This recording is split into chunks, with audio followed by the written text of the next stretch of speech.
The challenge with insomnia is sometimes it's super tricky to pinpoint, did my problem start before insomnia or is insomnia causing some of these symptoms? Sleep hygiene influencers are everywhere. Any TikTok I watch these days or anything on social media, everyone's trying to play psychologist who could fix the insomnia just by doing one thing. Unfortunately, life doesn't work that way. Let's say I have a sleep apnea patient who cannot stay asleep. They're waking up multiple times to go to the bathroom. If I don't really treat that underlying problem, then no matter how strong of a sleeping pill I take, no matter how many sleep hygiene tricks I try, those are not going to be very effective just because I'm dealing with more underlying problem. I think that's where a lot of these strategies fail because they don't really try to understand what is actually driving the insomnia for each individual.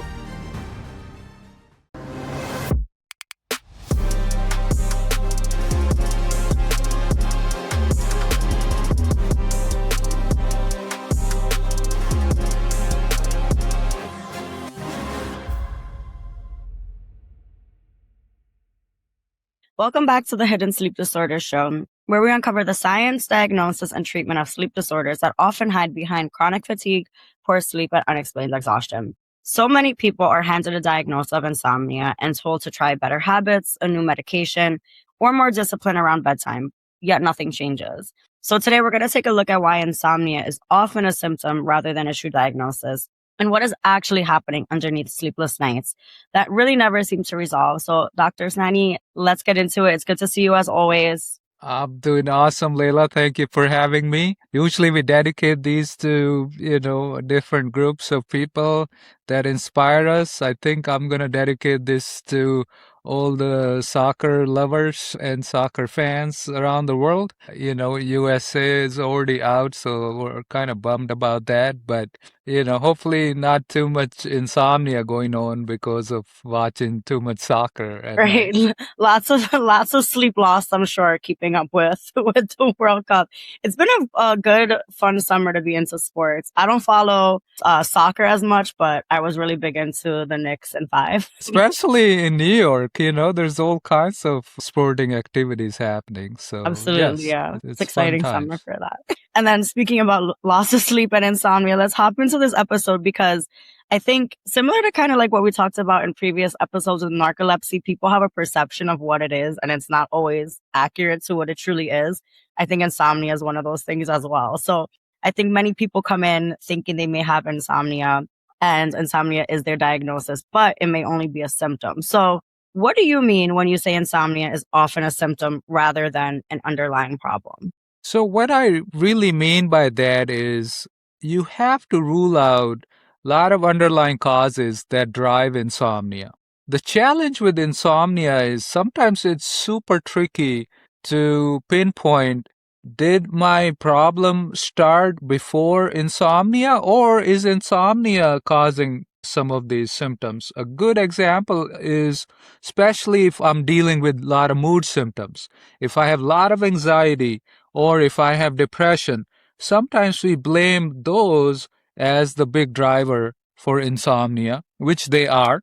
But a lot of times it's actually the other way around, where insomnia could be driving some of these conditions too. For example, I could have long-standing insomnia, which is impacting my mood and leading to a lot of anxiety. And the other way is extremely valid as well. For example, I have sleep apnea. I cannot stay asleep, or I'm tired, or I'm taking naps throughout the day, which is feeding insomnia at nighttime. So, all these different disorders are sort of interconnected, and sometimes it takes an astute clinician to figure this out and confirm that, hey, that maybe your insomnia is being fed or being driven by an underlying cause and not just purely insomnia. By the way, there are people who have pure insomnia too, but you cannot really say that unless you rule out the underlying conditions. Absolutely. And then patients often describe trying every sleep hygiene tip they can find. And a lot of the time, there's really no improvement. So, why do you think that insomnia treated as a standalone problem often fails to really help long term. So you're absolutely right. Sleep hygiene influencers are everywhere, right? Any TikTok I watch these days or anything on social media, there's everyone's trying to play a psychologist who could fix the insomnia just by doing one thing, and unfortunately life doesn't work that way. So yes, there's all kinds of advice out there which I think is sort of doing disservice to all the people who are actually struggling with that.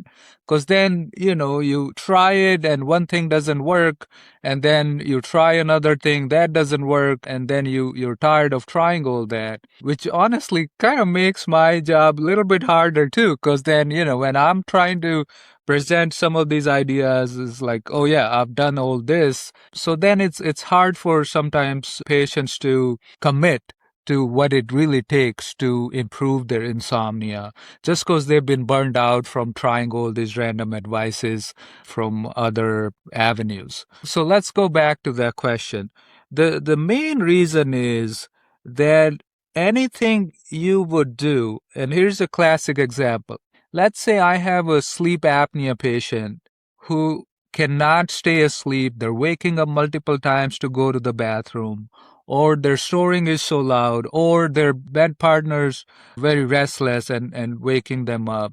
Whatever that reason might be, if I don't really treat that underlying problem, then no matter how strong of a sleeping pill I take, no matter how many sleep hygiene tricks I try, those are not going to be very effective just because I'm dealing with a more underlying problem that's the big driver. So as long as my airway is shutting down, my oxygen is dropping, my brain is waking up to react to that to help me stay alive, basically, there's no way those sleeping aids or sleeping pills or over-the-counter sleep medications are gonna be very helpful for you. So I think that's where a lot of these strategies fail because they don't really try to understand what is actually driving the insomnia for each individual. So I think that's very important to not just put yourself in the bucket of insomnia because it's a variable condition for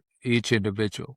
Absolutely. And then speaking about that, and we've talked about sleep apnea in other episodes and how a lot of time there's so many symptoms that overlap and hide as sleep disorders and things like that. I think sleep apnea is a huge one of those. So I know that sleep apnea is usually associated with snoring and also with daytime fatigue, not really something that people talk about when it comes to laying awake at night. So how can undiagnosed sleep apnea actually present as insomnia? That's right. And in fact, we find it so common, Leila, that we had to come up with its own term. We now call it COMISA.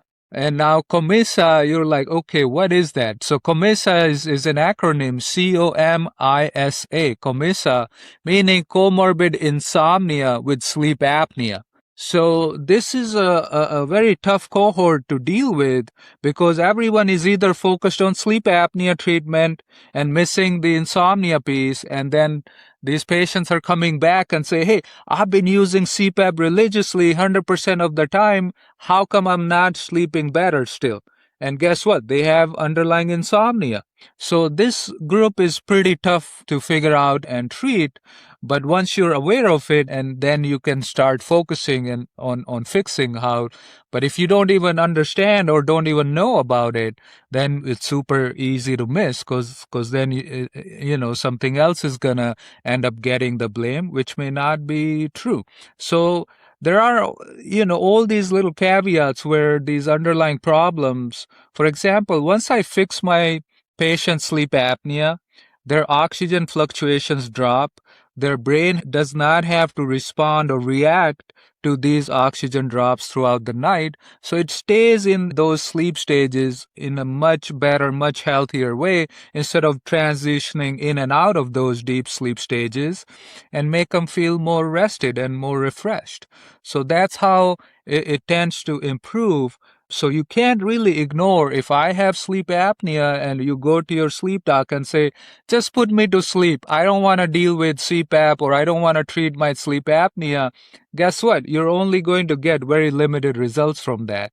That's not going to treat your sleep or fix your sleep in a holistic manner. Right. And then, so this is something I don't know much about at all. And I'm not sure if our listeners do, but restless leg syndrome. So that's something that can be subtle and easy to dismiss as simple rest, something along those lines. But in what ways does restless leg syndrome masquerade as ordinary, difficult falling asleep patterns? Yes. Oh my gosh. Restless Legs is going to be several different episodes, Leila, which we'll cover. But the bottom line is one of the things that Restless Legs does, in fact, clinically, that's what we're assessing, is how hard is it making that weird sensation in my legs where I gotta move them, otherwise they just feels weird.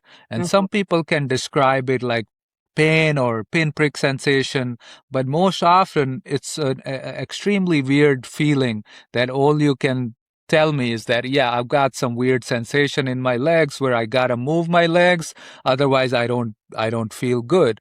And that delays my sleep onset and makes it harder for me to fall asleep. But not just that, sometimes, we just get hung up on the sleep onset at the start of the bedtime. But a lot of these folks have worsening of their restless leg symptoms early in the morning, early hours. And that's when it's waking them up too, where their legs are bothering them. And so you have to treat that underlying restless leg syndrome. But unless you fix that RLS or restless leg syndrome by treating it, and there are several good treatments out there these days, that you're going to get very mixed results or mixed outcomes for whatever else you're doing to manage your insomnia. So is that kind of like what people refer to as like pins and needles? Is that kind of that sensation, like that tingling sensation? Yes, that's right. So some people describe pins or pricks, achy sensation, or like ants crawling in my legs, and sometimes they call it just dull, achy pain. Some people even report it almost feels like my legs are cramping, and then there are times where it's just very hard to describe what that feeling is. But it could go from just pins and needles to actual pain in my legs. So it's very variable in terms of what different descriptors that our patients use. That's so interesting because when I read restless leg syndrome, I kind of just naturally assumed that I was totally off, I guess. It's kind of like when you just like shake your leg a little to Check fall your asleep, but not particularly because of a feeling. I think that's something that is often associated or thought of with like anxiety, kind of just like, or like nighttime stress, anxiety, kind of just like bouncing your leg. That's right. That's right. And some people may have that too, where I'm just habitually shaking my legs. We've all been next to a person who's really, bouncing their legs and makes it really hard to focus for everyone else. But they may be in their zone and they may not even be aware that they're actually doing it, So, but that they're doing that mostly when they're wide awake. Restless legs is generally has a little bit of a circadian pattern, meaning it's especially worse in the evening hours. And some people only notice it when they actually go lay down in the bed. They don't notice it rest of the day because they're active, they're busy, so it doesn't really bother them. But as soon as they hit the bed and they're like, oh my gosh, I'm dead tired, but guess what? My legs are bothering me now, and that's causing me insomnia. So then, and the funny thing is, a lot of the things that we use for insomnia, for example, over the counter stuff, antihistamines like Benadryl and whatnot, that actually make restless legs worse, so you would think that, okay, I'm going to manage my insomnia by taking these over the counter sleep aids, and you end up making it worse. And then another thing I think that is really common, even I don't know if it's more common than restless leg syndrome. My assumption would be that it is, you lay down, you go to sleep, a racing mind happens at bedtime, and it's usually blamed on either stress or anxiety or something else, but it can actually be very much tied to this. So how can you tell the difference between anxiety driven sleeplessness and, like you mentioned, a circadian rhythm disorder that really kind of looks like anxiety? So yeah, and that is a tough one, and sometimes you can't tell them apart. What I will say though is now there's plenty of research data out there that shows that in a person who has both anxiety and insomnia, if you get your insomnia under control, your anxiety levels are going to drop. So, and yes, you're right. Daily stress, whatever else is going on in the world can mess up and cause those symptoms and anxiety. And a lot of times the focus just stays on the anxiety itself and thinking that, okay, I'm going to go see this psych doctor or that psych doctor, or I'll go to therapy for anxiety. And then the focus is only on the anxiety symptoms during the daytime. But more often than not, when we focus on the nighttime sleep and get their insomnia under control, their anxiety levels drop down, their mood symptoms get better, their depression gets better as well. And another thing you mentioned prior to that was over-the-counter medication and medicine and things like that. So I know some patients have probably taken medication for years without ever really even being evaluated for what is actually the root cause of keeping them awake. So are there risks? And if so, what are the risks of treating insomnia with medication alone without actually really identifying that root cause? So yes, the risks vary depending on which product you're using, but you're absolutely right. There is a reason every big box store you'll see aisles and aisles filled with over-the-counter sleep aids, right? Because millions of people deal with insomnia and they self-treat with these medications, whether it's melatonin, whether it's a combination product, that's sold under the guise of natural GABA or theanine or you name it. There are like gazillions out there. And in fact, now there's a whole bunch of gummies. And I recently wrote an article on, CBDs, and THC and all this stuff that's out there and what's the evidence as well. So, in fact, I think we should talk about that in more detail in one of these next episodes. So, but what I was trying to say is that yes, and some people might find them helpful initially, and a lot of the times where from my point of view, by the time patients come and sees me, they've already failed all this, and obviously that's why they end up in my office, right? If those things were helping them, generally they don't need to then schedule a follow-up or an appointment or a consultation with their sleep doctor. So the patients that we end up seeing in clinic obviously haven't responded to multiple medications, and they all have untoward side effects. So I would make sure that if I am going to use a certain product, that one, I get it from a reputed brand and make sure that it's tested, especially over the counter stuff, that it's tested to show that it actually contains the amount that the label says. Because that's a big problem with over-the-counter products, is that the label may say something, but the actual content may not match what the label is saying. So the reputation of the manufacturer and from where you're buying is of utmost importance, because these things are not really monitored or checked by FDA. So there's all kinds of quality issues there. That's interesting too, because even as a consumer or a patient, you buy those things, but you don't even really know what those numbers really equate to. Like, what does that really mean? I feel like the average person doesn't even really have a Well, clue. I would go even farther. Even very people in medicine, like if even a lot of sleep clinicians won't really have much clue as to okay which product is going to contain what, because it's just that there's not a whole lot of testing being done on these products. So really, it's not just the consumer. Even the clinicians can be left in the dark. So sometimes you have to do your due diligence and check the source of these products and make sure you're getting what the label actually says. And now, having said that, I've seen patients who've escalated the doses of these medications, and that's one of the long-term consequences that we see, is that, hey, 1 milligrams of melatonin used to work just fine for me, but now I'm taking 3, 4, 5, 10.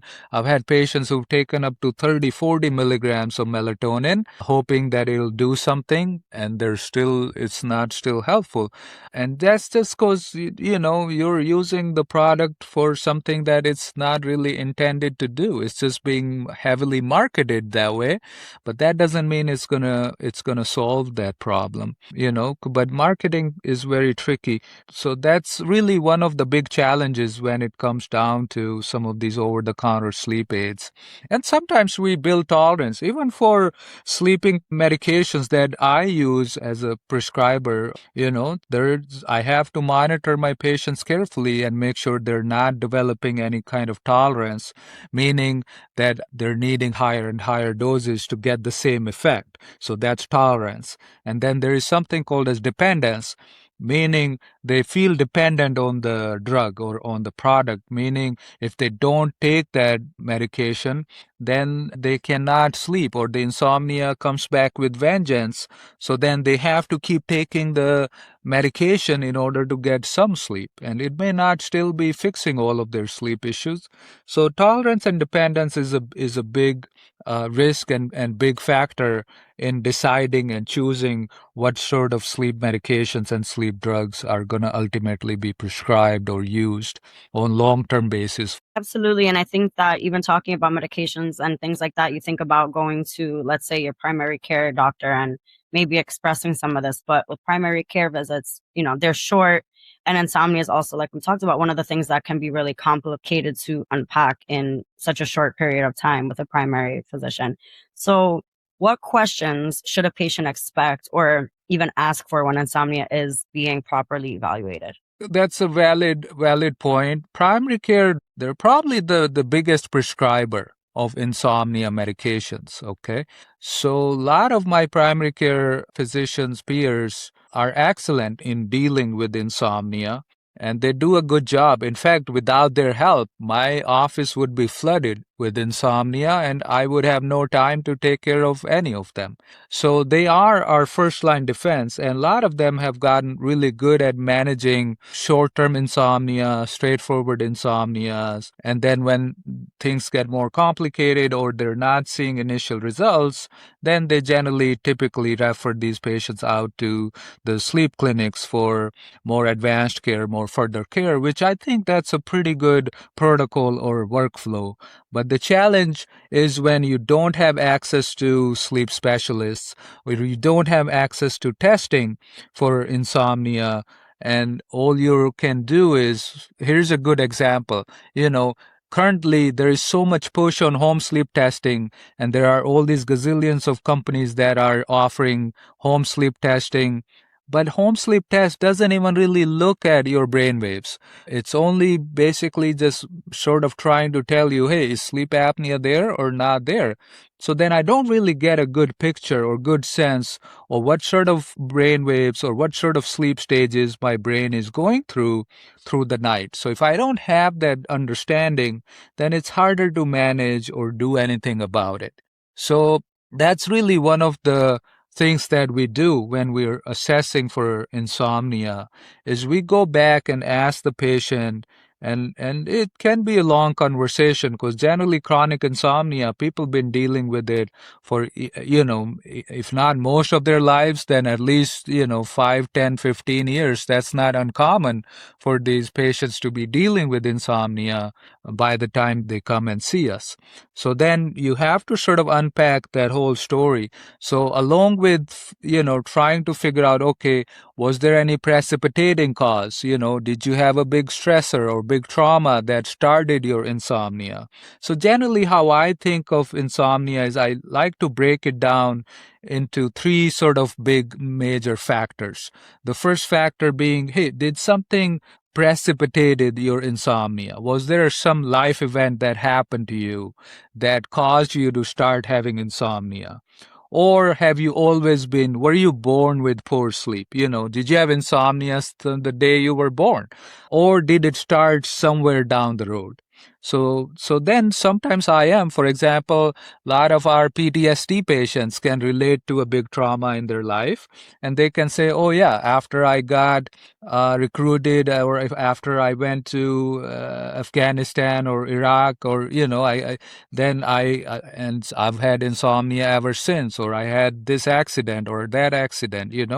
So sometimes there is a good precipitating cause that patients will remember, but majority of the times it's super sneaky, and it just kind of shows up out of the blue and starts to get worse. So then in those cases we don't really get to see any cause. So then let's say we determine that, okay, this event or this episode triggered your insomnia. Then why is it still there 5 years, 10 years down the road? So what is perpetuating it? Meaning, what is it making it so that it's ongoing still? How come it hasn't resolved itself, right? For example, let's say I'm in a tough job, but I'm no longer in a tough job. Now I have a cushy job, but my insomnia that started after my new job is still ongoing. So then obviously there is something, or some things that I'm doing that are leading or causing this insomnia to perpetuate or to keep going. So those are, put under perpetuating factors. For example, oh yeah, since I retired, now I'm in the habit of watching TV in my bed, and I just end up getting hooked to a show, and then I've slowly reduced my bedtime more like a watching TV time. So then that particular habit is a big factor that's driving your insomnia to persist. So those are perpetuating factors, right? And then, of course, there are genetic factors like, hey, do you have family history of insomnia? Where, hey, my sister has insomnia, my mom has insomnia, her mom had insomnia, and there are multiple generations of insomnia. So there's some genetic predisposition as well that could drive insomnia as well. So all this you have to sort of unpack from all the history, all the questions that we ask from our patients. And so what I'm gathering too is that insomnia it looks so different in everyone. So I'm assuming that it's pretty hard to, like we talked about, it's hard to diagnose, but I think also not every case of insomnia requires an overnight sleep study. So how do you decide when insomnia needs a closer diagnostic workup rather than a behavioral treatment at first? So one of the clinical definition for insomnia is that my symptoms have to be at least ongoing for 3 months or longer. So generally, if it's been sticking around for more than 3 months, then obviously I gotta get some more answers here, do some more testing. Now, when you look at a person and they have other risk factors, if they have history of snoring, or if they have restless legs, or if their spouse is saying, hey, I notice you quit breathing in your sleep, or if they have daytime sleepiness, or if they have multiple other medical conditions, or they have multiple other medication. So that whole clinical picture is going to determine that are we dealing with just some kind of condition that's causing insomnia versus insomnia as being the primary problem. So that's really what will determine whether I do end up getting tested or not. But if it's a short-term insomnia, we might just do sleep logs or sleep diaries, or some places we can do actigraphy where we're monitoring your activity levels throughout the night and predict what times you might be sleeping.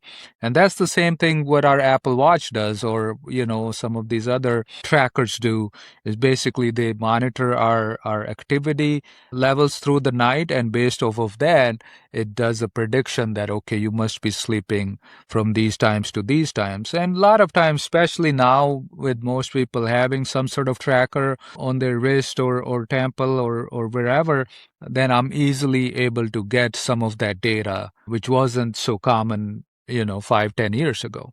Right. And then with cognitive behavioral therapy, so with that for insomnia, it's considered the gold standard or the gold standard treatment, right? But when does it work well, and when is it the wrong first step because it could actually be something else that's driving the sleeplessness? That's right. I think CBT-I, yes, it is the gold standard, but there are several caveats.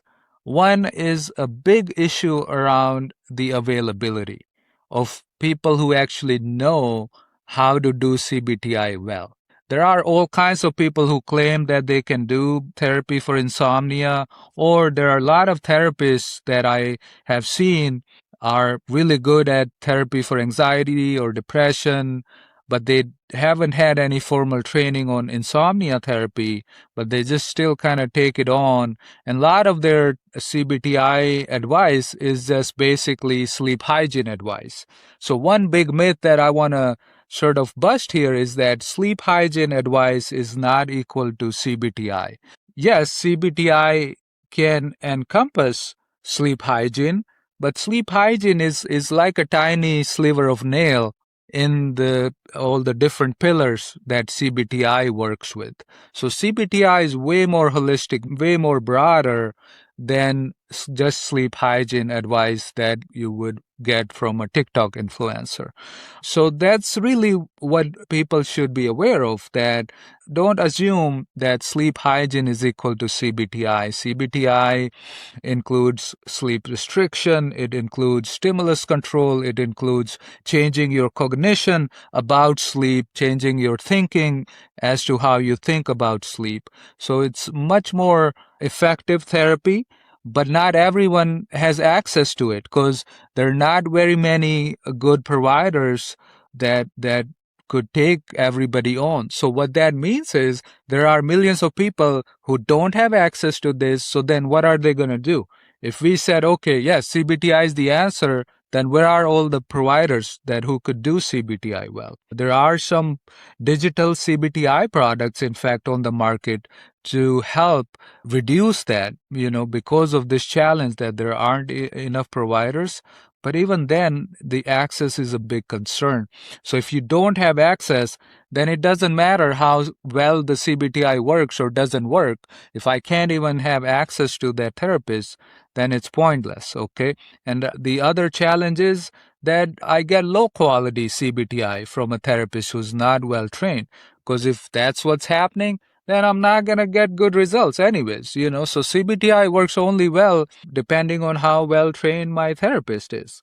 So that's another big limitation of CBT-I.